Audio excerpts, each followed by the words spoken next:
Jalaluddin Rumi রাহমাতুল্লাহি আলাইহি তিনি কিতাবের ভিতরে লিখেছেন, পিঁপড়ার ভিতরে কাবার ভালোবাসা থাকার কারণে, পিঁপড়ার ভিতরে কাবার ভালোবাসা থাকার কারণে পিঁপড়াও কাবা জিয়ারত করেছে, কাবায় তাকে আল্লাহ তাআলা পৌঁছে দিয়েছে, কাবার জন্য পৌঁছে দিয়েছে। 7 সমুদ্র পারে পিঁপড়ার বাসা, পিঁপড়ার মনে কাবার ভালোবাসা, কাবার ভালোবাসা। আর কাবার ভালোবাসা থাকার কারণে জালালউদ্দিন রুমি রাহমাতুল্লাহ আলাইহি বলেন, কবুতরকে আল্লাহ তাআলা হুকুম দিয়েছে, যা যা যা পিঁপড়ার গর্তের কাছে যা। কবুতর গিয়ে পিঁপড়ার গর্তের কাছে গিয়ে বলে, ও পিঁপড়া, তোর গর্তের কাছে বিমান চলে আসছে, উঠে পড়, পায়ে উঠে কামড় দিয়ে বস, রবের ঘর তোকে জিয়ারত করাই নিয়ে আসি। বলেন না সুবহানাল্লাহ। তাহলে বুঝতে হবে, অন্তরের ভিতরে যদি কাবার ভালোবাসা থাকে, অন্তরের ভিতরে যদি আল্লাহর ভালোবাসা থাকে, অন্তরের ভিতরে যদি আল্লাহর হাবিবের ভালোবাসা থাকে, বাইতুল্লাহর ভালোবাসা থাকে, যদি মনে প্রাণে ভালোবাসতে পারি, প্রকৃতভাবে যদি ভালোবাসতে পারি, আশা করা যায় আল্লাহ রাব্বুল আলামিন একদিন না একদিন আমাকে তার ঘরের জন্য কবুল করবি। এজন্য আমাদের ভিতরে কাবার ভালোবাসা নিয়ে আসতে হবে। যদি কাবার ভালোবাসা অন্তরের ভিতরে নিয়ে আসতে পারি, তাহলে তাহলে আমরাও একদিন না একদিন কি করতে পারবো? আল্লাহর ঘর জিয়ারত করতে পারবো। একটা ঘটনা আপনাদের সম্মুখে বলি। ইলিয়াস কান্দলবী রাহমাতুল্লাহি আলাইহি তিনি একজন বুজুর্গ ব্যক্তি। তিনি মাআরিফুল কোরআন, যে নামে যে মাআরিফুল কোরআন রয়েছে, এই কোরআনের তাফসীর অনুবাদক। তিনি তার ওই মাআরিফুল কোরআনের ভিতরে আলোচনা করেছেন যে একজন গরিব, ইলিয়াস কান্দলবী রাহমাতুল্লাহ আলাইহি বলতেছেন যে আমি একবার হজে গিয়েছি। হজে যাওয়ার পরে দেখি যে আমার গ্রামের এক গোয়াল বুঝেন? গোয়াল কারে বলে জানেন? কারে বলে?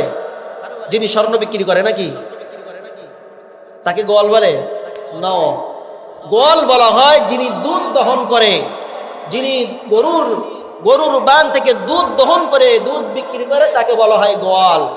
ইলিয়াস কান্দলবী রাহমাতুল্লাহি আলাইহি তিনি দেখে যে হজ করতে গিয়েছে, দেখে তার গ্রামের এক গোয়াল, সে মসজিদে হারামের ভিতরে তার গায়ে সুন্দর জুব্বা, আরবি জুব্বা, মাথায় গাড্ডা লাগানো, সুন্দর করে রুমাল পরা, তার হাতে বড় একটা সুন্দর ফ্লাক্স, দামি ফ্লাক্স। সে যারা হজ করতে গিয়েছে তাদেরকে গাহওয়া খাওয়াইতেছে।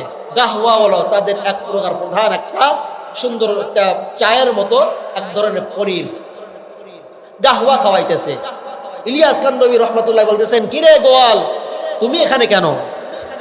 তখন বলতেছে, হুজুর, সে করুণ ইতিহাস, আমার ভিতরে রবের প্রেম ছিল, আল্লাহর ঘরের প্রেম ছিল, রবের ঘরের ভালোবাসা ছিল, বিধায় আল্লাহ তাআলা আজকে আমাকে এখানে নিয়ে এসেছে। বলে, বুঝলাম না, বিষয়টা খুলে বল। বলো, ঠিক আছে, চলেন আমার বাসায়, আমি আপনাকে খুলে বলি। গরিব গোয়াল যুবক ইলিয়াস কান্দলবী রাহমাতুল্লাহি আলাইহি বলতেছে, হুজুর, আমি তো এলাকায় এলাকায় মানুষের বাড়ি থেকে দুধ দহন করে বেচাকেনা করতাম, কিন্তু আমার অন্তরের ভিতরে কাবার ভালোবাসা ছিল।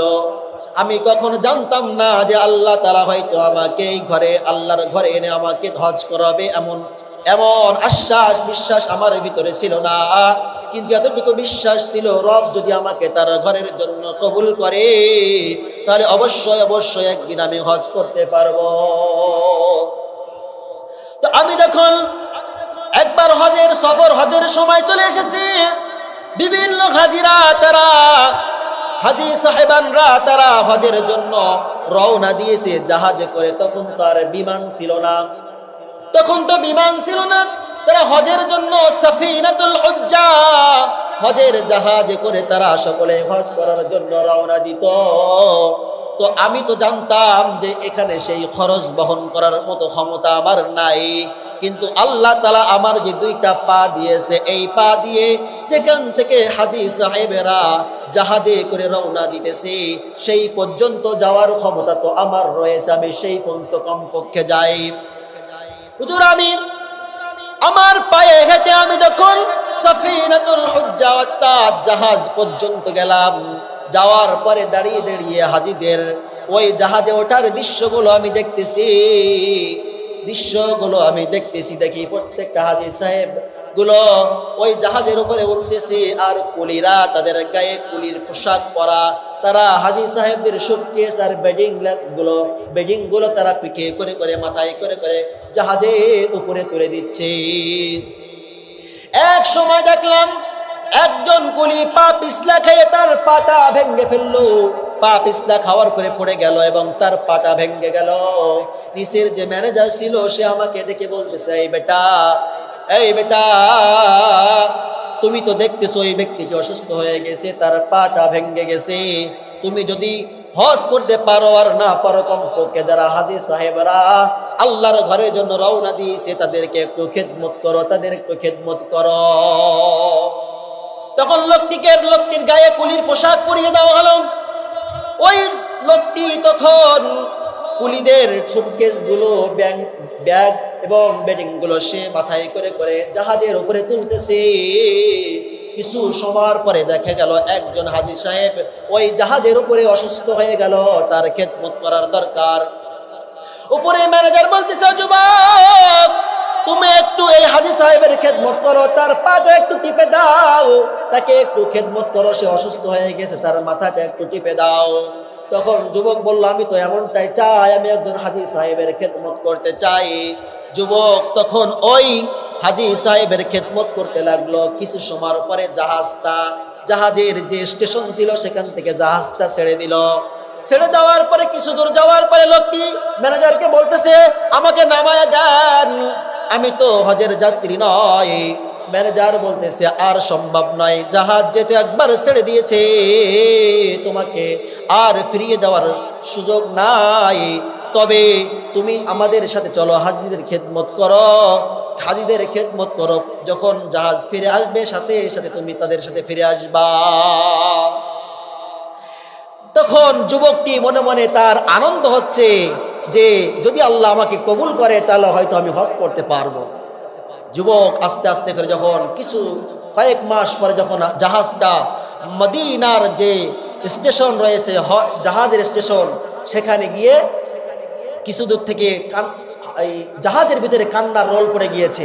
কান্নার রোল পড়ে যাওয়ার পরে তখন জাহাজের যে সমস্ত মালিকগুলো রয়েছে তারা বলতেছে, তোমরা সকলে তালবিয়া পড়তে থাকো, ওই যে বাতি দেখা যাইতেছে ওইটা হলো মদিনার শহর, এখান থেকে তোমরা কি করবা, মদিনার জন্য যাবা, মক্কায় হজ করার জন্য তোমরা যাইবা। সকলে প্রস্তুতি নিচ্ছে, তাদের টিকিট ইমিগ্রেশন গুলো তারা সেখান থেকে ওই গেট টিকিট চেক করে করে তারা কি করবে, তারা সেখান থেকে পাড়ি দিবে। যুবক চিন্তা করলো, আমার এখন করণীয় কি? আল্লাহ তাআলা আমাকে তো বাড়ি থেকে এই পর্যন্ত নিয়ে আসছে, আমি আর ফিরবো না, আমার কাছে টিকিট নাই, আমার কাছে পাসপোর্ট ভিসা নাই, এখন আমার কি করার আছে? সামনের দরওয়াজায় হয়তো যাইতে না পারলাম, সে জাহাজের পিছন থেকে বলল, আমি সমুদ্রের ভিতরে আল্লাহু আকবার, আল্লাহর নাম নিয়ে ঝাঁপ দিয়ে পড়লো।